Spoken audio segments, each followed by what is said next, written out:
Hey, and welcome to YMHMI. My name is Adam. And I'm Nathan. And this week we're here to discuss all of the news from San Diego Comic-Con. I'm super excited about all of the announcements that have come from it. I thought I was going to get away with with this show not being like confused as fuck because Comic-Con is tomorrow. Wait, what? It didn't already happen? What the hell did I watch? God damn it. Oh, God. I was like, this show is being released during Comic-Con. Oh, God. What convention did I attend? I don't know, but were people dressed up and stuff in it? Well, yeah, but not in I just thought I was really out of touch with pop culture because it was, they were all dressed in long white lab coats and scrubs and other stuff. And I thought that it was just there was some new doctor drama or something like that. Although that does explain why every panel was on patient aftercare and infectious diseases. I think I was at the wrong convention. Wow. This weekend. How did you get in? Just walked in. I guess it's not often anybody will crash one of those kinds of conventions. Exactly. I thought it was a little weird that it was in Missoula and not San Diego, but that probably this would be a really should have weird, tipped me off. Huh? I'm not good with geography and location. I'm just gonna put that out there. Or context. God. Yeah. And boy, that's embarrassing. So I guess I'm looking forward to San Diego Comic-Con this week. That should be interesting to see all of the stuff that actually comes out of that, as opposed to all of the stuff that was coming out of that corpse on the table. Oh God. Oh God, it's all coming back. So Marvel isn't going to be there. Oh wow, really? Yeah, why is that?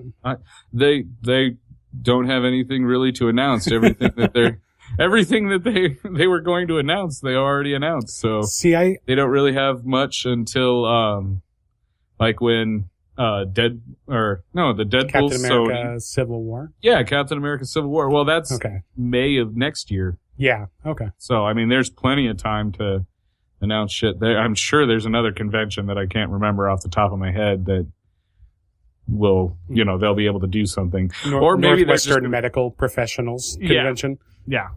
Gotcha. There you go.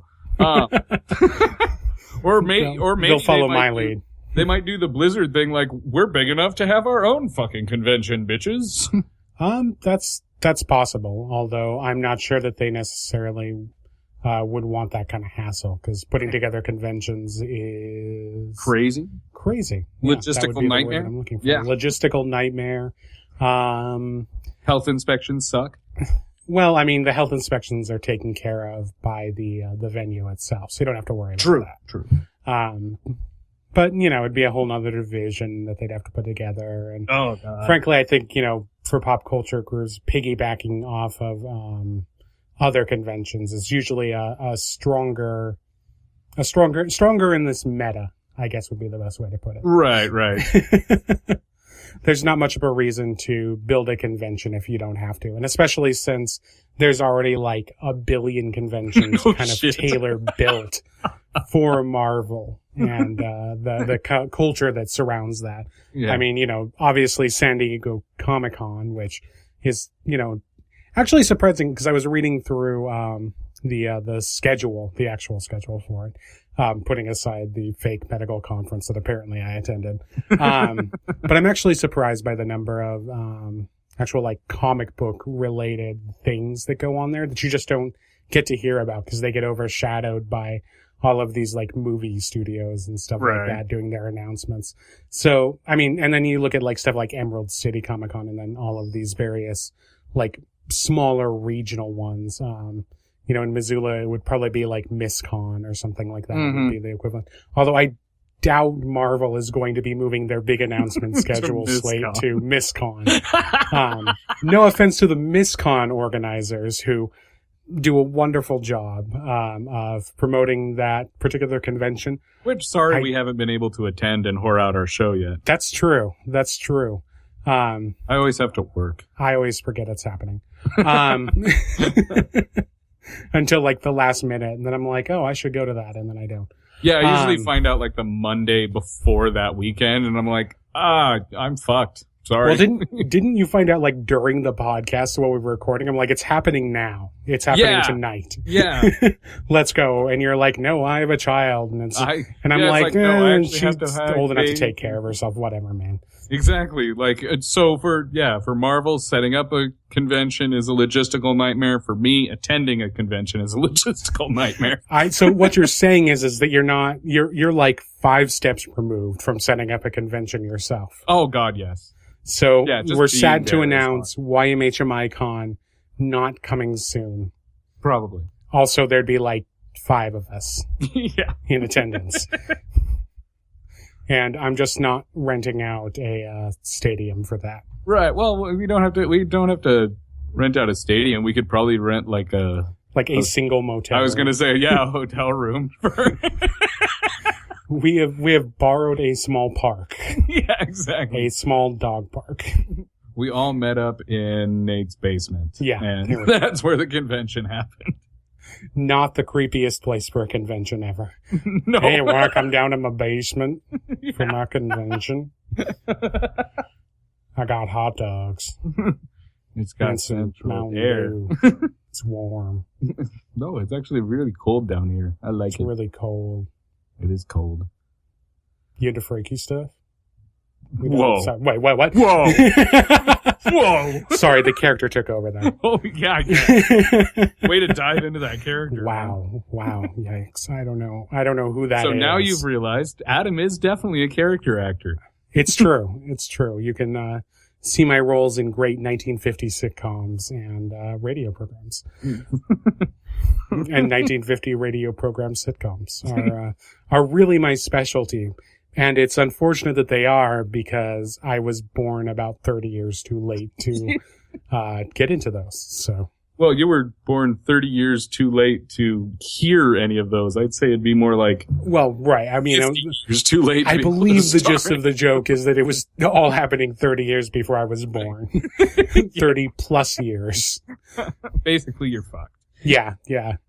I mean, even like 10 years before my mother was born. So, I know.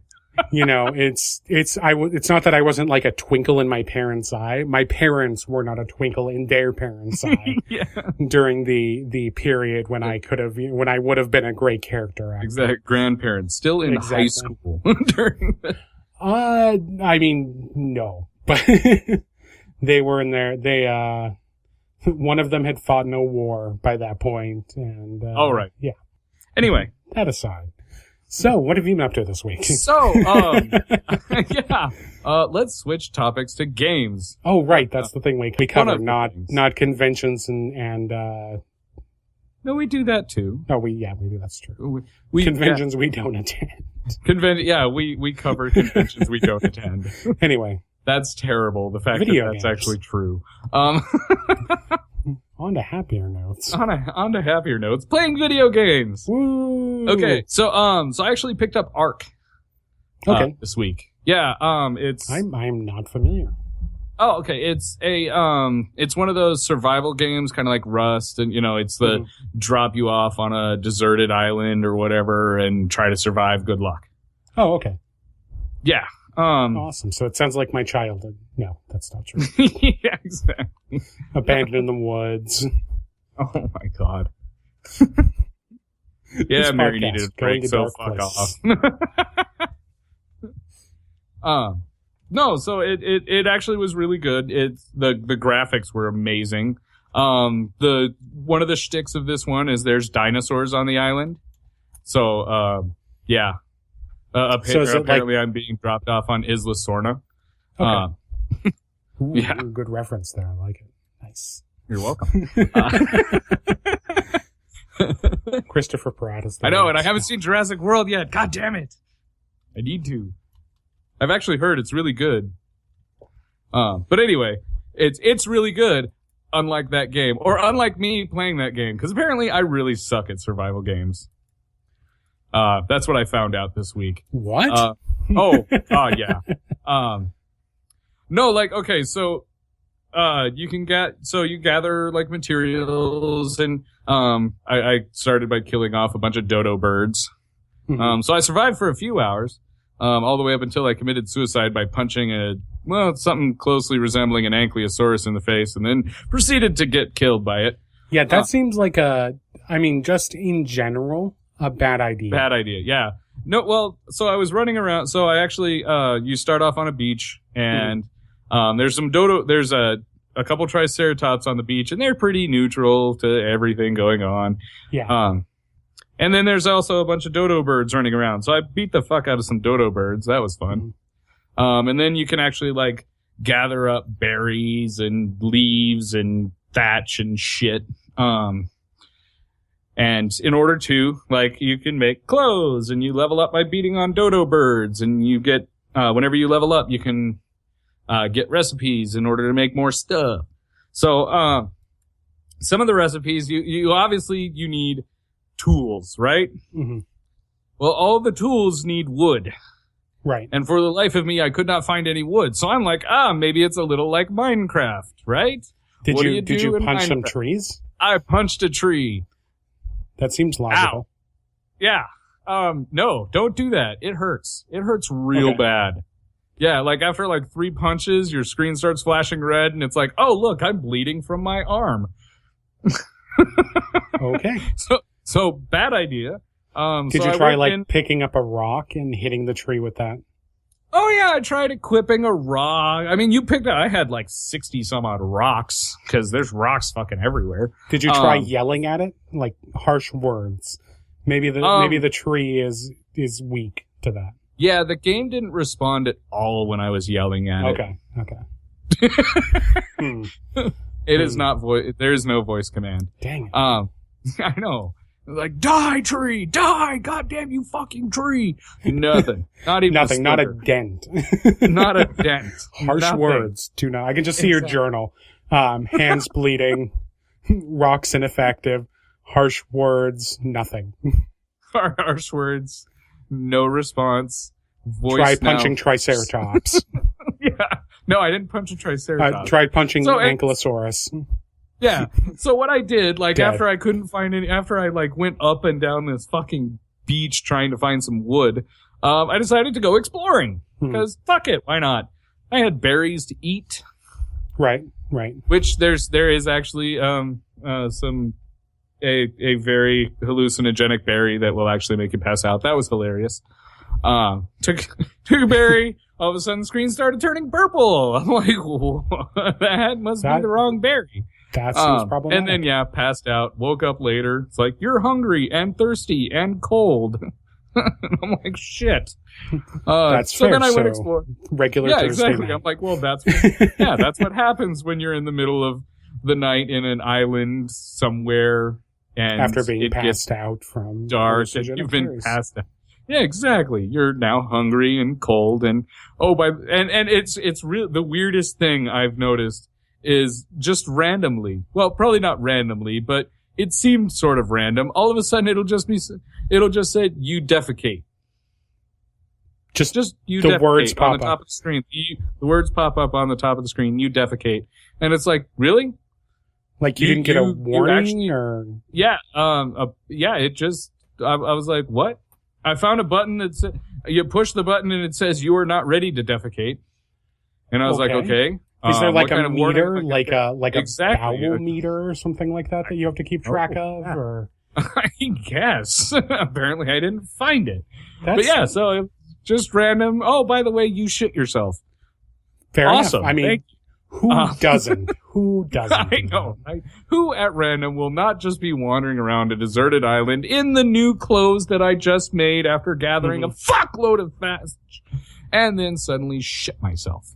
Obviously, you should not have eaten those berries, because apparently they have caused diarrhea. They go right through you. Apparently. Right through you, yeah. So meanwhile, I go exploring.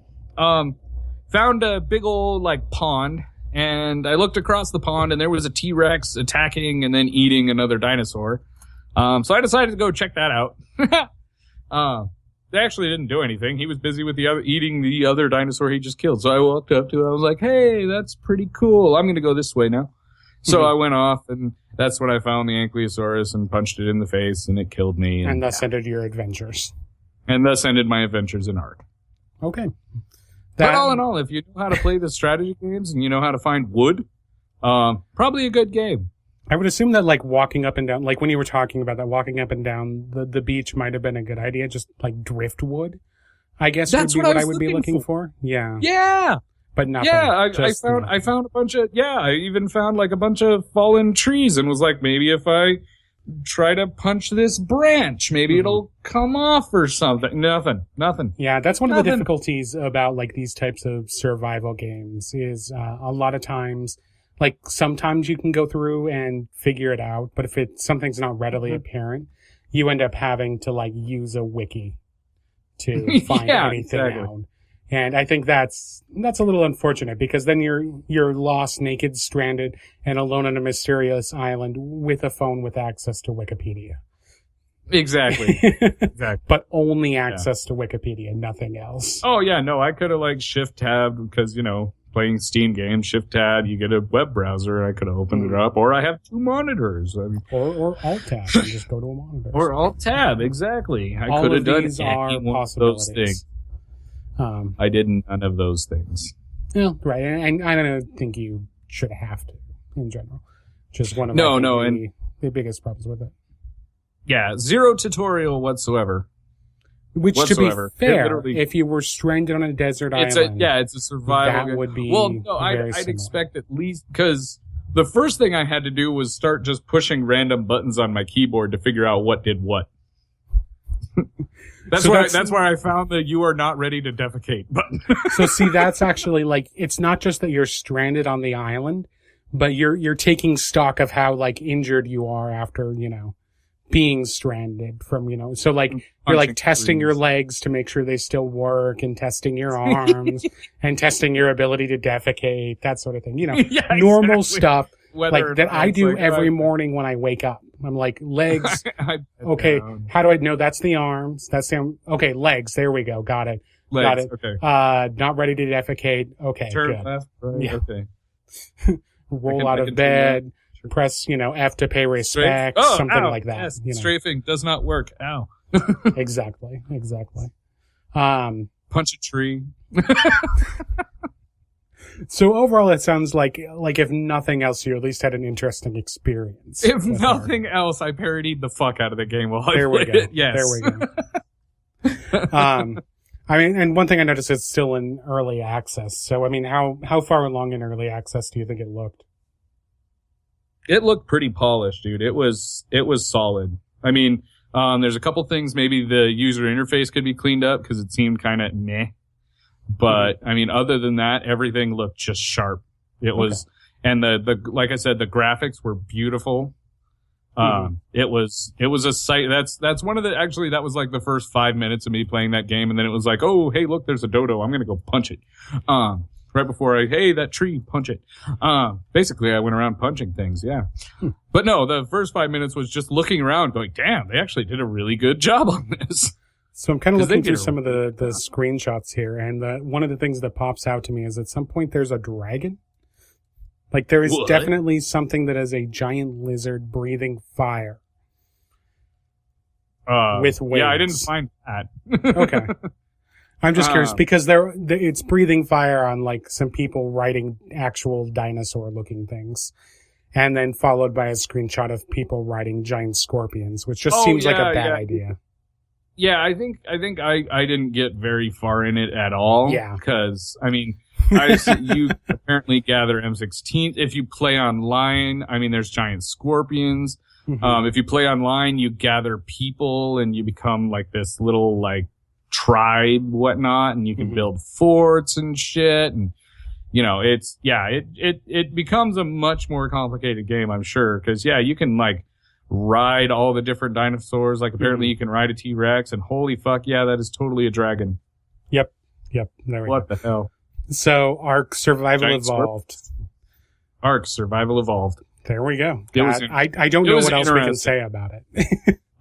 Yeah, other than I really suck at survival games. Holy shit. There we go. Like, bad. I mean, if nothing else, if there's no, like, story, nothing like that, it just sounds like an interesting world to explore. Yeah, it was interesting to wander around in. After about the second hour, I got tired of it, though. Yeah, so I mean, I think that's probably the biggest tell is that if you think you would spend more than 2 hours exploring it, it's probably a great game to pick up. But if you expect, like, within survival games or these tourism type games, if you get bored pretty quickly, it's probably worth waiting until it, goes on a very deep, deep sale, or perhaps gets out of early access. So we'll see how that, we'll keep an eye on it, baby. Yeah. We'll keep an eye on it in the periphery. Exactly. Yeah. Anyway, so I think we will, it's a good spot for a break here. So we're going to let our sponsor take it away, and we will be right back. YMHMI is proud to present your calendar of events for San Diego Comic-Con this Thursday, July 9th at the San Diego Convention Center. 10 a.m. Show, don't tell your story. Learn from the real pros how to write a better story for your comic or movie.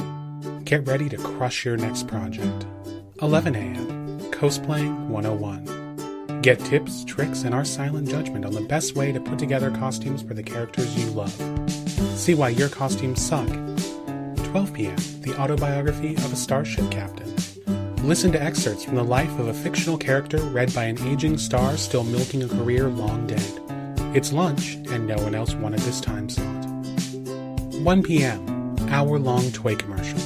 Remember that toy you played with as a kid and now spend your life pining to return to recapture a simpler time? We're here to sell you your dreams. 2 p.m. Hour-long TV commercial. Haven't had your daily dose of media shoved down your throat? Get excited about some upcoming shows made to pander to you and a few that you couldn't care less about. 2:30 p.m. Bathroom line. Join 300 of your now closest friends in a line for the 3 stalls that aren't out of order with a surprise visit of the runs. 3 p.m. Hour-long movie previews. Finally, the moment you've been sitting in line for all day. Worship your digital gods, pathetic mortals, and feast on the tiny details of the plots, twists, and plans they deign to throw your way. 4 p.m. The food court closes. You just missed the last Subway sandwich, and you haven't eaten all day. Welcome to true despair. 5 p.m. Famine, pestilence, and war. You've eaten a questionable hot dog, contracted a virus from the massive throngs, and picked a fight with someone in a Batman costume over something that now feels unimportant. Death can only be close by. 7 p.m. Regret your life. You do, don't you? The glitz and glamour of the day have worn off, and you're left with a feeling that you shouldn't be here. That you don't want to be here. 8 p.m. Why are you here? Why are you here? Why are you here? Is this all there is? Is this all there ever will be? Are we really this stuck in a materialistic loop of worship at the feet of a media conglomerate? 8:30 p.m. Fetal position and sobbing. Curl into a ball in a corner and just cry. Just cry. No one is listening. Everyone is judging.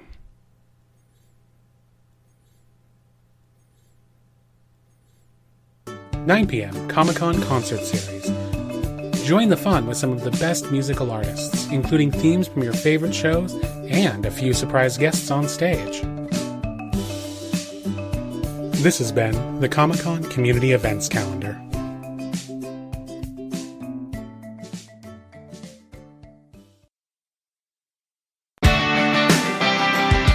Hey, welcome back. You might have missed it. We just spent some time talking about Ark Survival Evolved. And now moving away from like early access games and so on, and into what I think is the most exciting thing ever, which is Hearthstone, obviously. And I think everyone agrees with me that that's the best game in the world ever created, and that we need no other games ever again. Okay. Sweet. We're on consensus then. Anyway, sure. Within Hearthstone, sure, why not? Sure, whatever. So the reason I'm bringing up the greatest game ever created, Hearthstone, is that they recently, and by recently I mean like 3 weeks ago, started releasing their Tavern Brawls, which is a new game mode that you can play. Didn't we have like a list of stuff we were going to talk about today? Yeah, we did, and we still do. But I think this week is a good one to talk about Tavern Brawl, because there is actually a new Tavern Brawl that just got released this Wednesday. Oh, damn! And is going to be going through Saturday, I believe, Saturday or Sunday. It's which one? Which one does it go through, or what is it? Oh, what is it? Okay. It was like, can we specify the question here? Yeah, context, can you be please? more specific about what you're asking? Which one? Hearthstone. It's a game. We're talking about it. We introduced it earlier. Best game ever. Best game ever. Pinnacle of civilization. That sort of thing. Once this game is over, we can just, we may as well just nuke ourselves into oblivion because it's all over. That's when we crawl under a rock. Exactly. Anyway, Tavern Brawls. This week is a kind of a weird one. They call it the Summoners Challenge. And what it is that every time you cast a spell, it summons a random creature that is the same cost as the spell you cast. What the fuck?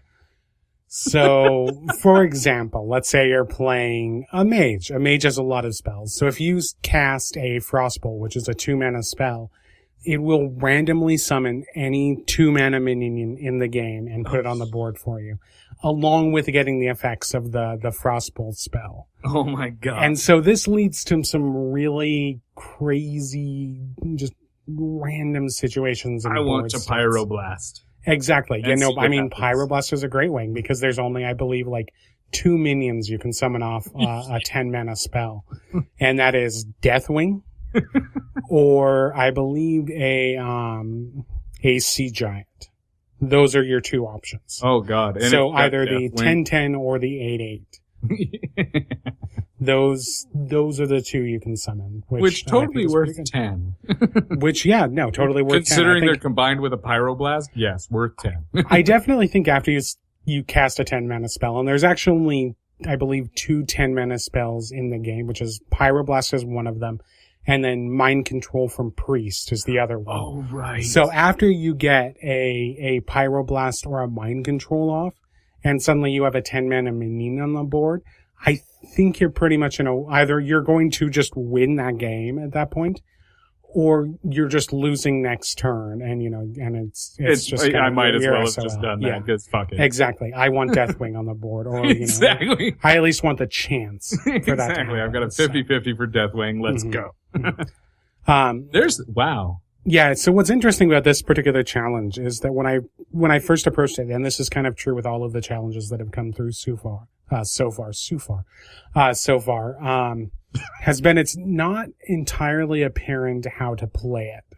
Because at first I was like, I'll create a deck that is just, heavier on spells, but still viable. Like it'll have like minions and stuff like that. And did not do well. Really? Did not do well. Well, because the difficulty is that because you're summoning a minion with every spell that you cast, casting a minion is actually slower than casting a spell. So let's say, for example, you cast a minion on a turn or something like that. A piloted shredder. It's, a good 4-cost minion or something like that. Okay. The problem is that you've only done one thing with that turn 4. You have cast that shredder, and that's it. You haven't attacked. You haven't cleared the board. You haven't changed the board state. You haven't drawn more cards. So instead, you could have cast a fireball on turn 4. And not only, gotten rid of something on their side of the board or just dealt 6 damage, but also got another 4-cost minion on the board for basically free. Mm-hmm. So minions plus spells in the decks are actually a bad idea. So what you end up wanting to do is just build pure spell decks. No creatures, nothing else, all spells. And to kind of prove the point to myself that, because I tried it with Mage, because Mage is kind of, mage, spells. It's pretty obvious. Yeah, exactly. I decided to try and do it with Rogue. Oh, shit. And rogues actually have quite a few spells. The Miracle Rogue was built around that. Mm-hmm. The thing is that you don't really want to use a lot of the regular staples they would use. Because one other thing I found out, and I found this out on the mage, is that it's always the converted cost is the minion you summon. So, like, if you manage to discount a spell or something like that, you get the discounted minion. Oh, okay. So if you drop a fireball down to 3, you get a 3 cost. Yeah, exactly. So it's whatever you 4. pay for the spell. It's not the spell's original cost. Exactly. And I found this out when I I decided, like, I'll put this minion in the deck that lets me cast a secret for free. Because then, it's not only I'm getting a minion on the board, plus I'm getting a free secret, and definitely it'll be, a 3 cost minion. Oh my god, you got a wisp. Yes. Well, because there's only 2 0-cost minions in the game, which is Wisp and Target Dummy. And frankly, of the 2, I would rather get Target Dummy. Exactly. Like 100% of the time. Exactly.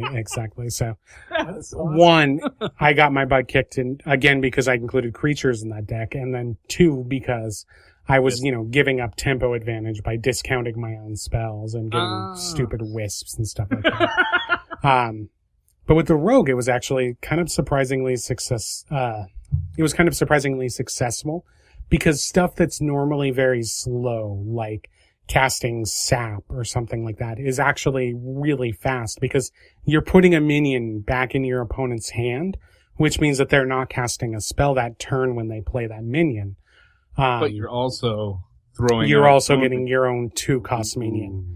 Unfortunately, I lost my first few games with Rogue because every time that I cast 2-cost spell, I would get Lorewalker Cho. Oh, fuck. Who would then, and the way the actions queue when something gets summoned is it gets summoned and then whatever you're doing resolves.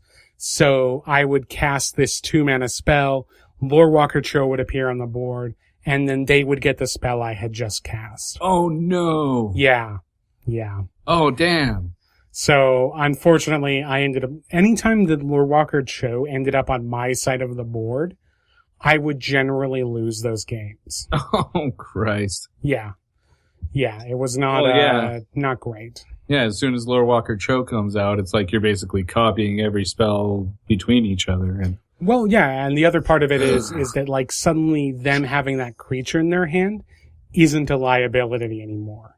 Because they can just cast the creature and not give you another spell that turn. Right. So you just end up living on the back foot for the next couple turns. Damn. You just eventually lose. And then, of course, there's just RNG all the way through. Because it's random minions from the cost of the spells. And so sometimes you'll summon Lorewalker Cho, and they'll summon Millhouse Mana Storm.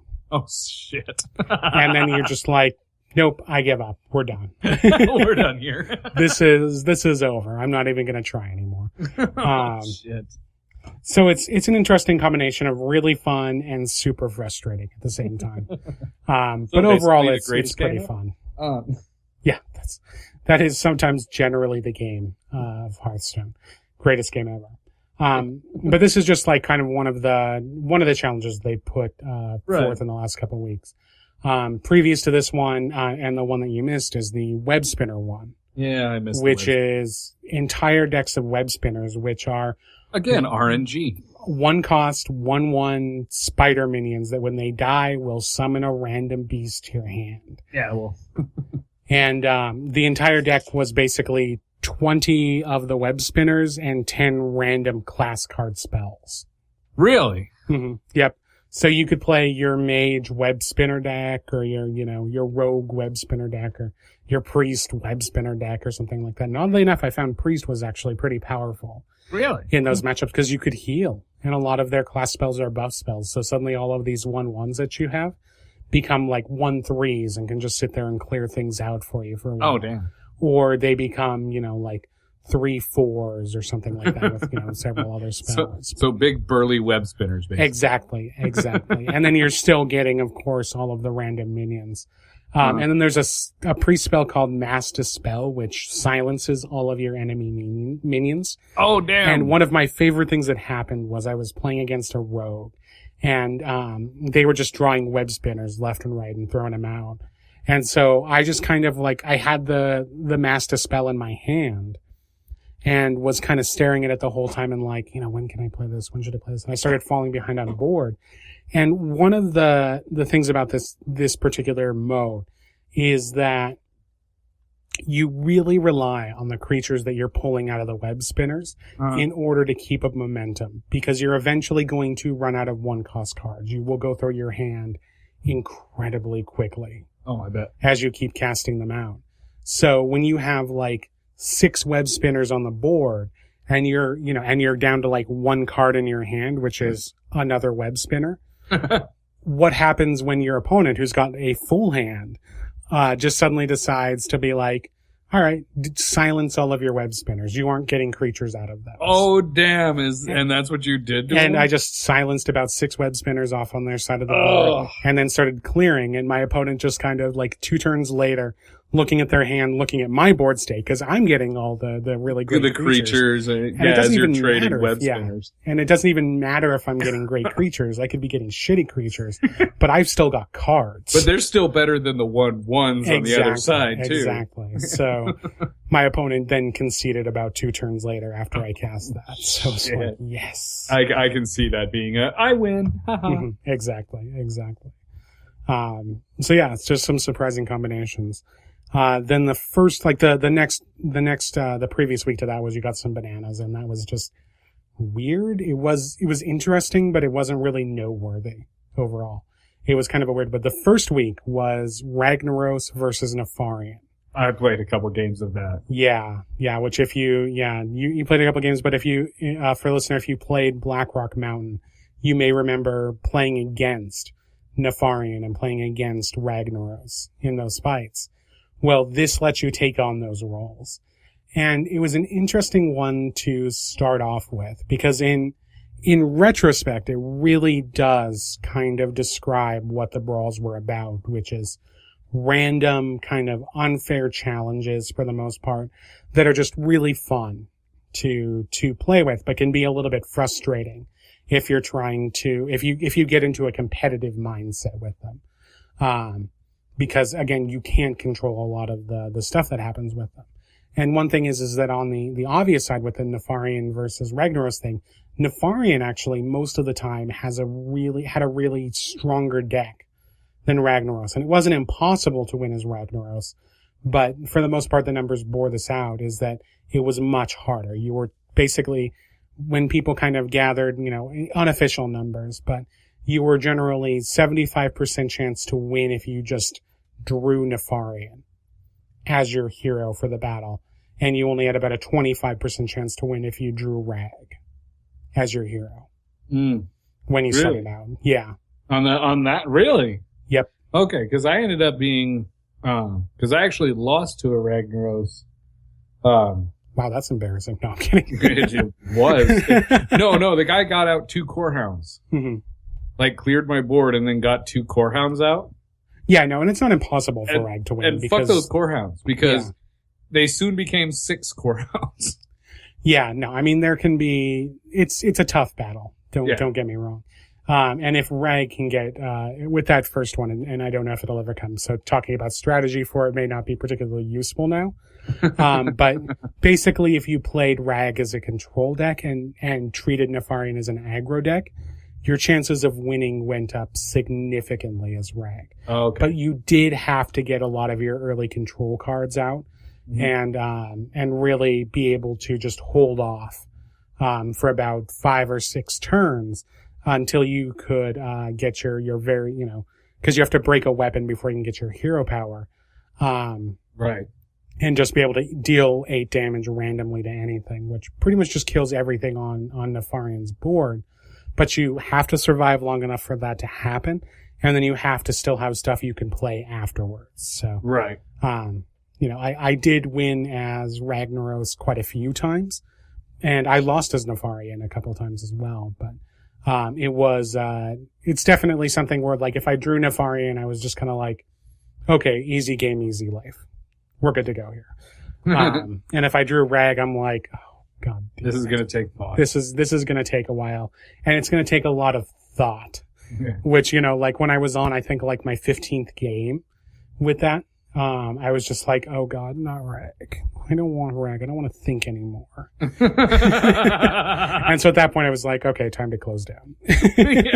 I don't want to think. I should probably stop. yeah, exactly. If you don't want to think anymore in a strategy card game, you've probably been playing a little bit too long. You put in too many hours. Exactly. But overall, I think the brawls, as far as kind of just a good kind of casual, fun format, are really a success. Mix it up. It mixes it up quite a bit. It gets you off of Constructed or off of the Arena. And I think just really presents unique challenges is the best way I can put it for players to think about things or try different things out. And it's just, again, a good break from what you would really call the regular game. Mm-hmm. The other nice thing is if you have daily quests with decks that you don't normally play, this can actually be a really good way to get those done. So, like, for example, I don't really play Druid or Rogue in Constructed or Arena for the most part, unless I don't have a choice. And this particular challenge has been a good way for me to clear those quests out as I get them instead of just re-rolling them. Oh, okay, right. I see what. Okay. Yeah. Mm-hmm. Yeah. See what I'm putting down here? We're laying out. There we go. Also the Spellmaster quest. If you have the cast 40 spells quest this week, shit. It is the perfect time to be doing that. Did you have that quest? No. Oh. But now I wish I did. Yeah, because you'd have just ran through it. Exactly. Well, because it's all you're doing is casting spells. That's it. Although if you don't have an extensive card collection, I think this challenge might be a little bit more difficult than some of the other ones.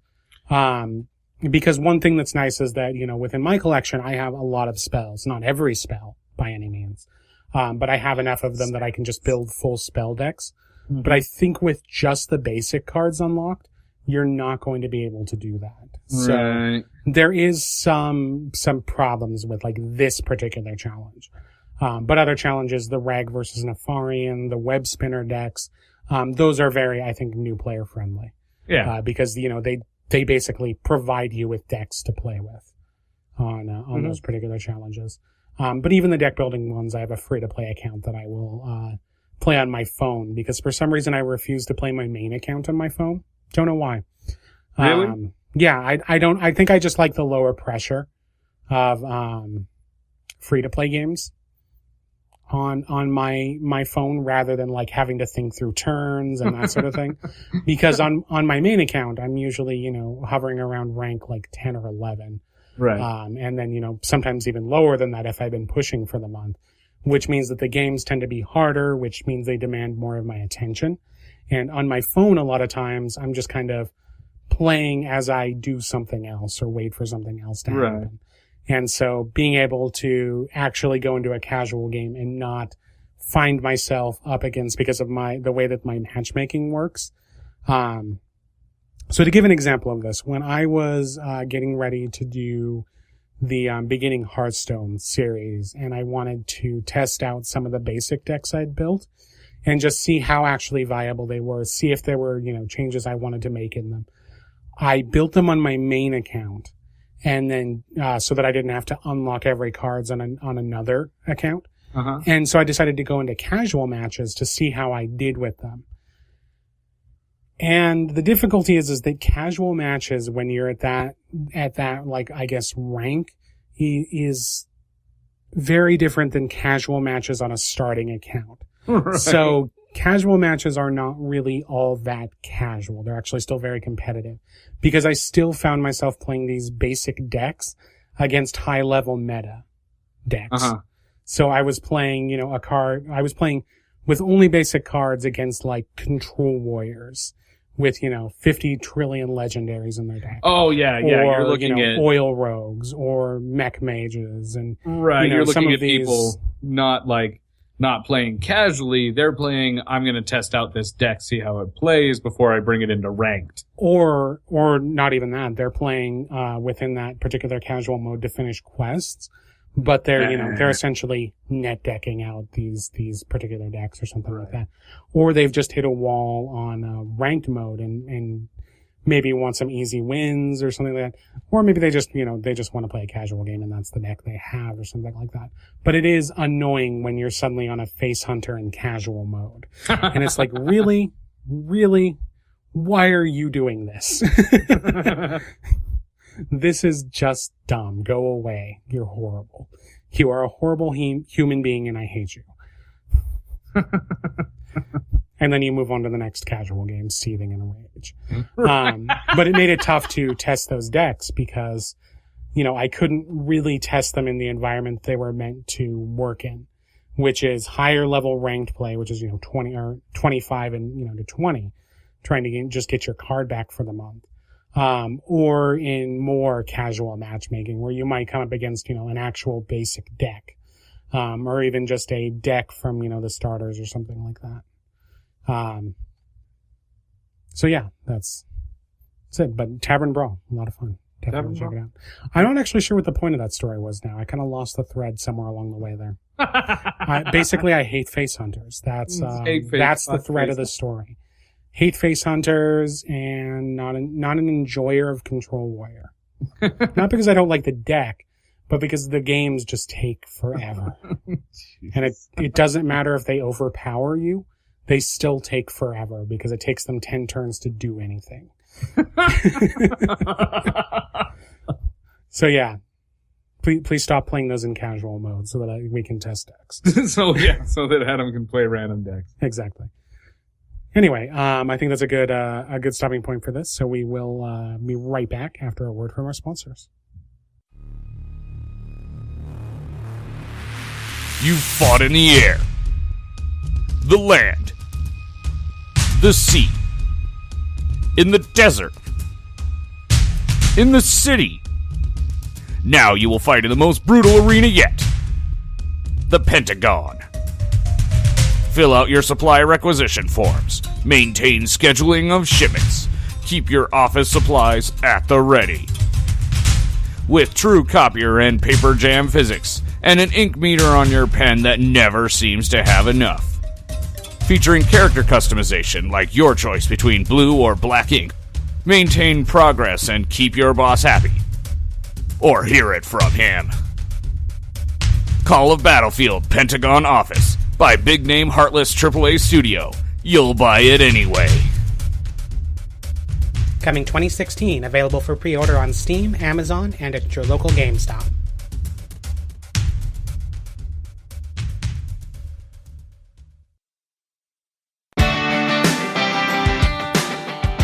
All right, and we're back. Woo! Yeah. Ooh. Yeah, so, playing games on your cell phone, right? Hearthstone you can do on that? your cell phone. What? Yes, you can. There are games other than Hearthstone on my cell phone. I'm sure there probably Because we can't do 2 Hearthstone segments. No, we can't. Otherwise, this becomes one of our Hearthstone episodes. Exactly. Except for that whole, arc thing. But I'm sure we can tie that back in. Right, I'm sure. Eventually, that'll probably happen again. You never know. Exactly. The new expansion on it is coming next month, right? July 22nd is when they're doing the announcement. Holy fucking shit. Yeah. Okay. For a new... And no one knows what it is. It's the first time they've kind of done this sort of announcement. Exactly. So. It's like, oh, by the way, this is not an announcement. Mm-hmm. This is the announcement for the announcement. Quick speculation on what I'm hoping it is that it is that they're going to kind of address the problem of card creep and potentially start introducing new basic sets or something like that. Well, because what happens with any, and sorry, I was going to be brief, but now I'm not. Yeah. What happens with any particular card game over time, and you can look at Magic as the prime example of this, is that over time you get a lot of cards. And, you can look at formats, when we played, for example, way back in the day, there were a lot of cards. Cards that you couldn't get anymore, really, stuff like that. So rarity was already a problem. Now, imagine that problem compounded another 10 years and another 10 years. Right, okay. Right now, how many sets of cards, how many just Magic cards exist in the world? And it's lot. Yeah, it's got to be some sickening number. Exactly. So trying to build decks with these cards is just daunting. So as a new player, when you come into a card game like this, if the first thing you're introduced to is, And this is, in Magic terms, like the legacy format, which is every card ever printed with very few exceptions. You're just going to cry in a corner and stop playing. Right. That's not something you want to deal with ever. So for them, they have, what's called standard, which is just basically the last couple sets, and like a core set. And some of those rules are changing now. I don't keep up with Magic as closely as I would like to. But like right now, it's basically, 2 sets and 2 core sets, starting this weekend. Right. So that's the current standard. Exactly. The current standard environment is just these cards. So, at most you're dealing with, maybe 1,000 cards or so. Right. So it might be a little bit more than that or a little bit less than that. Regardless, it's a limited card pool. It's not tens of thousands of cards. Okay. Dating back to, the 1990s or something like that, where you have to consider all of these card combinations and so on. And it's still, complicated, but it's far less complicated, than it would be otherwise, and a lot more approachable. And, well, definitely Hearthstone has not gotten to the point where, there are so many cards that it's completely overwhelming to play. It is a problem they're going to have to address eventually. And I would love to see them, introduce, something to combat that. There's also starting to get to be, card combinations that I think are a little bit overpowered within, I guess, the current meta, as it were. So I'd like to see that shaken up a bit and maybe have the card power of the basic set increased a little bit to compensate for the card creep that we've seen with other, newer expansions. Okay. So that's my hope. But it could also just be, another big expansion of cards or something like that, which I'd be fine with as well. New packs. Goblins versus Gnomes has been out for a while. Blackrock Mound is done. So if they announce on July 22nd and then release in the next month or two, the new set, I think that's a pretty good amount of time between sets. So anyway, those are my expectations. They're announcing, our experiment is a success and now we close. Despair! Right, exactly. Like, now all the cards that you just had are useless because now we're coming out with Hearthstone 2! Yeah, no, that would be the most surprising thing. They're like, we've decided we don't like Hearthstone, so we're releasing Hearthstone 2. Exactly. Or they're expanding it from Heroes of Warcraft to Heroes of Blizzardcraft or something like that. And so suddenly you get like StarCraft cards. Well, they are kind of doing like a Diablo thing. In Heroes of the Storm, which started out that way, but not like which that'd be cool. Yeah. That could be interesting. It's also possible maybe they're introducing new hero classes or something like that. So maybe you'll finally get to play as a Death Knight in Hearthstone. So you'd immediately be overpowered and exactly. You start at level 55 and and you start off with, basically a meta destroying deck. That's how it works. There you go. Bam. Done.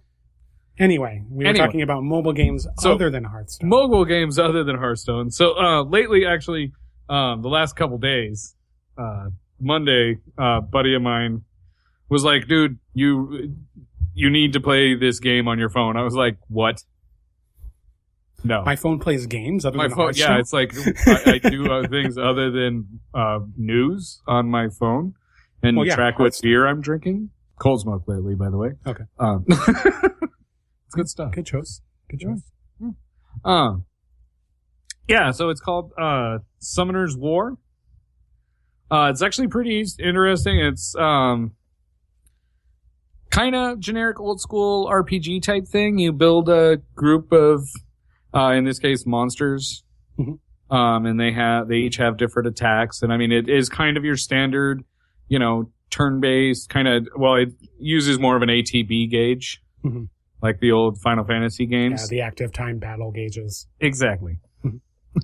Thank you. I didn't even know what that, truthfully, I didn't even know what that actually that's what that stands for, is active time battle. ATB gauge. It was the little thingy that go, and when it fills up, I get to go. Yeah, exactly. It was their way of, simulating, like, turn-based things, but introducing kind of more of a speed mechanic. More of a variable time format. Exactly. Visually showing, how your turns progress. As opposed to, this guy gets to go twice. Exactly. But it literally like ate up. So I found myself, instead of being on my computer for the last 2 days, on my couch for the last 2 days. on your mini pocket computer. Actually, the first day, I actually. You were stranded, naked, freezing, starving on a mysterious island with your phone? that was the weekend. Oh, okay. No, I actually ran my phone out of batteries. Oh, jeez. And when it hit the 15% point, I was like, wait a second. I have a Galaxy. I have the cord. I can hook my Galaxy up to my computer and use side sync to play it on my computer. What? Yeah. Well, that's pretty cool. You knew about this, right? I do, yes. Yeah, okay. So literally spend hours watching TV with the game going on side sync on one of my monitors. Nice. But yeah, no, I've put like quite a few hours into it, and I mean you can combine you pick up a bunch of different monsters and you can win them just through battles. Like it is technically, free to play, but there are in-app purchases. Right. But from what I've seen, not necessary at all. Okay. Yeah, like you basically collect monsters. They're rated like by star and by level. So you level them up, and then like you can, like, once you get, like, say you start off with a 2-star. Once you get the 2-star to max level, which a 2-star max level is level 20, if you feed, not even kidding, feed 3 other 2-stars to it, it will upgrade to a 3-star. Okay. And then same thing, you get 3-star up to max level, which is 25, and then feed 3 3-stars to it, and it'll turn into a 4. And yeah. Okay, so it's kind of a combination type game. Exactly. And I mean, they don't have to be like a certain type or anything like that. You just feed them to them. And then there's other monsters that appear. There's 2 different types of stars. There's like Gold Star and Silver Star. The Gold Star can be upgraded. The Silver Stars can't. So basically Silver Star is food. There you go. But yeah, and then there's a rune system where you upgrade their attack or HP or whatever, and that's actually a notification. If you heard that, that's actually a notification from the game. Sorry. Something is ready, I assume. Thought that was off. My bad. So kind of it sounds like the in-game purchases would probably be like filling up your mana or something like that instantly. Right. There's some that it's like filling up mana, or well, it's not filling up the mana, because the mana is actually there's 2 monetary systems in the game. There's of course the one that you normally just pay to get, but you can also just get. Right. There is actually, it's the crystals, and you can trade them in for different things. You can trade, like, once you get to 75, you can use 75 of them to summon a monster that's between 3 and 5 stars. Okay. As opposed to the normal scroll that you get, which summons something between 1 and 3. Okay, so most of the money mechanics in it are way to progress faster. Exactly. That's all it is basically, I mean, it's not pay to win, it's pay to skip some time. Exactly. But, and then there's also, but you don't have to buy them. Because around level 10, I think it is, you actually get a mine that will generate them. And it's pretty consistent that different quests that you do, different monsters that you beat, like when you first beat a dungeon monster, you will actually get 5. Okay. So it's actually pretty consistent in giving you these. And then the other monetary unit is mana, and you suck that shit in like nothing. Okay, so it sounds like something that, like a pretty standard mobile pricing kind of simulation. Yeah, and it's not gating levels, but gating the time that you can spend on it. Exactly, and it's reasonable too. It's pretty reasonable too. There's a lot of different things you can do in the game, and actually, like the first couple hours, there's it does have kind of a it has an energy mechanic. Mm-hmm. There is like you have so many energy and it costs this much energy to go to this level or to do this level or what have you. But then, the energy actually loads up at a rather speedy pace. So it's you're not really gated like I would like watch 10 minutes of a show and then be able to go do a few dungeons. Okay. Yeah. So that's been my experience with most mobile games as well. And I was looking at the reviews for this on Google Play Store, and it seems like what you're saying is panning out, which is this review from Tyler Watson on July 8th. The game really only wants you to pay for things. If you don't spend real money, your luck, in quotations, is next to none. The people who spend real money get all the cards they need almost instantly. Which, that actually just sounds like somebody bitter that they're not getting everything right away. Right, they're just pretty pissed. But then from Andrea Rivera, who also on July 8th, 2015, excellent game, still my preferred game, also because reduced PvP. Fantasy battles are nice and evolution like Pokemon is not bad at all. Never spent a single $sign and still able to play after 8 months. Who says money are the key of this game? Do not know it. With money you have more chances, but luck, tactics, and perseverance are what really matter. Oh, yeah. Yeah. See, and then from Dennis Nikolov, fix your goddamn game, FFS, for a month so I can't play it, can't pass downloading resources. This isn't about the game. Yeah, that's dumbass. But yeah, no, so fucked up. The game really, it is kind of a time thing. So cause you go into battles and like the monsters, you can get scrolls to summon the monsters and you can get like, there's one dungeon that I go to on a regular basis in order to level my guys up. And like at the end after beating the boss, maybe 1 out of every 3 times I do it, I'll get 2 scrolls to summon 2 more monsters that I can either, start leveling them up or feed them to the other guys. Yeah. And it is cross-platform. So you're also playing against iOS? Yep. Okay. Yep, and you can join up with people on iOS because actually my buddy Jesse that recommended the game to me, he actually plays it on iOS. Okay. Yeah. He's one of those people. Yeah, he's one of those iOS people. Yes. He swears by his iPhone. He's a PC player, but he weird swears because by I his swear iPhone. at iPhones. I do too. Because they have Fallout Shelter and I don't. I know, and they announced that it's not coming out until like August. Give me your iPhone now. Did you hear about that? I did, yeah. I figured. I'm refusing to acknowledge it. I figured you were like blocking it out. Exactly. Exactly. It sends me into a blind rage and just, no one wants to see that on the podcast. Yeah. Nobody wants Adam to lose his damn mind. Exactly. Again. But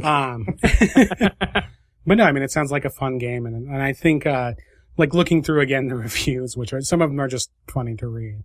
But it does seem like kind of a standard thing where as long as you're willing to, and I hate to say this in a game, but work for things or you don't get too invested in, being like the best ever right away, it seems like a fine game to play.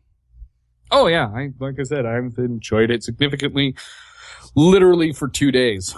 Literally for 2 days. For 2. So the long-term staying potential definitely there. Oh yeah, considering I've played it almost constantly for 2 days.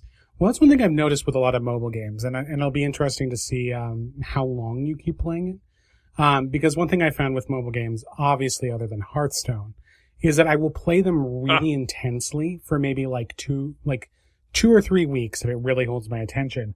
But then eventually I will just stop. And you burn out on them quick. Yeah. Okay. But to be fair, that's actually pretty true with computer games too. Right. And so actually that's not, 2 weeks of staying power for a game, especially one that's just on your phone. Yeah. That's not bad. No, that's not bad at all. So yeah. Especially for people with video game ADD like we have. Yeah. Exactly. Like, God, I'm bored with this game. You've only been playing it for 20 minutes. Yeah, but fuck it.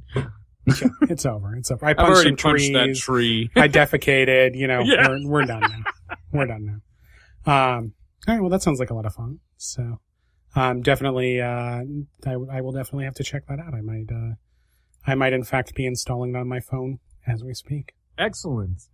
I might not be too. I'll leave that mystery. Don't, because I can add you as a friend and we can send each other stuff. I'll let you know. Okay. Anyway, this has been You Might Have Missed It. If you would like to talk to us about the games and other things that have happened on the podcast this week, you can catch us over on Twitter at YMHMI. Please don't shit on it. Please don't defecate. You can find us over on Facebook.com/YMHMI. Please don't defecate. You can also catch the podcast or replays of our Twitch channel when we stream, which we have not been doing, over at twitch.tv/YMHMI. We will not stream defecating? We may stream defecating. What? Well, we've been planning on doing Viscera cleanup detail. And I assume that there might be some defecating at some point. I didn't see any defecating when I played it. To be fair, there's a lot of blood, so. There is. So it might be really it's there might people be some defecating shit. blood out of every pore. Oh my god. Wow. Yeah. That is not an image that I needed. And youtube.com/you might have missed it. Wow. Is another place that you can catch stuff at. So, hopefully we will talk to you there and we will see you later. Oh god.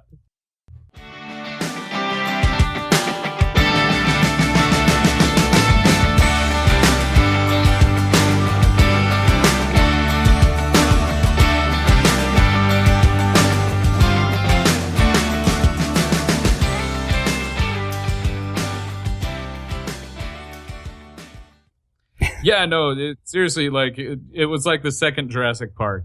Only I wasn't like an explorer or anything like that. I was just I was well, not even the kid, because even the kid had some survival skills. I was like, just a guy. You were the businessman sent along there for some reason. Exactly. And like, then they stripped you naked and left you on a beach. Fucking assholes. No kidding. What jerks. And then they made you forget how to use your legs and defecate. Right. Well, I remembered how to defecate. I just didn't remember when. That was the whole problem. When was the issue? Okay. It's like, apparently I'm not ready. I'm still not ready. Now, see, I'm wondering, like, if I timed it right. You are not prepared. You are not prepared to defecate. To defecate. Yeah. Well, no, I'm wondering, like, what would they do if you actually push that button when you are ready to defecate? Does she, like, squat down and take a shit right there? Because, I mean, that'd be a bit disturbing. And number two, who would be the poor bastard that would have to animate that shit? I would assume the poor bastard has to animate everything else. Oh, God, right? Mm-hmm. Poor bastard. I'm sure that's actually, like, the least problematic animation, because it's just like, pop a squat. Kneel. There we go, and we're done. There we go. I moved the skeleton that way. Fuck off. And now, poop. And there we go. And now we're done. Poop. We have animated. We have animated.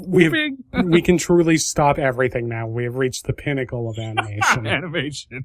Realistic pooping. Yep. Thick pooping. Yep. Thick pooping. Yep. Thick pooping. Yep. Thick pooping. Yep. Thick pooping. Yep. Thick pooping. Yep. Thick pooping.